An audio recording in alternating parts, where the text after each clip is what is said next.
మీనరాశి వారు, ఈ రాశి వారికి కూడా ఇందాక మనం చెప్పినట్లుగా మీనరాశి వారికి కూడా శని ప్రభావం ఉంది, అష్టమి 7 శని ప్రభావం ఉంటుంది. కావున అన్ని రంగాల వారు కూడా ఇబ్బంది పడవలసి వస్తుంది. కావున ఈ యొక్క మీనరాశి రాజులు అన్ని రంగాల వారు కూడా ఏ పని చేసినా ఆలోచన చేయండి.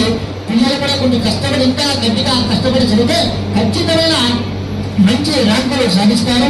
రాజకీయ రంగంలో ఉన్నవారు, సినీ రంగంలో ఉన్నవారు, వ్యాపార రంగంలో ఉన్నవారు, అన్ని రంగాల్లో ఉన్నవారు కూడా కొద్దిపాటి లాభాలు మాత్రమే సాధించగలుగుతారు. ఫలితాలు కూడా విశేష ఫలితాలు కాకుండా కొద్దిపాటి ఫలితాలు పొందుతారు.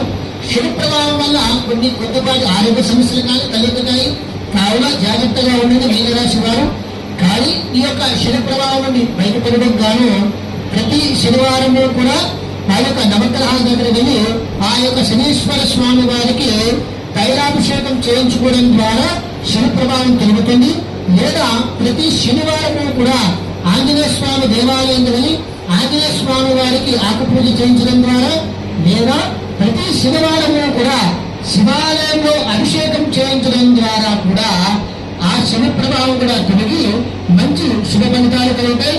మొత్తం మీద 12 రాశుల వారికి కూడా ఎటువంటి మంచి శుభ ఫలితాలు, చెడు ఫలితాలు ఏమున్నా సరే నిత్యము కూడా ఇంట్లో దీపారాధన, ధూపదీప నైవేద్యాలు, దైవనామస్మరణ, దానాలు, ధర్మాలు చేయడం ద్వారా కూడా మన జాతక ప్రభావం కూడా బాగలేకపోయినా, కర్మబలం కూడా బాగలేకపోయినా మనం చేసే దాన ధర్మాలు కానీ, మనం చేసే దైవనామస్మరణ వల్ల కానీ ఆ యొక్క చెడు ఫలితాలు కూడా తొలగి మంచి శుభ ఫలితాలు కలుగుతాయి. లోకాం సమస్తాం సుఖినో భవంతు, సర్వే జనాః సుఖినో భవంతు. నమో భగవన్ విశ్వేశ్వరాయ మహాదేవాయ త్ర్యంబకాయ త్రిపురాంతకాయ త్రికాగ్నికాలాయ కాలాగ్నిరుద్రాయ నీలకంఠాయ మృత్యుంజయాయ సర్వేశ్వరాయ సదాశివాయ శ్రీమన్మహాదేవాయ నమః.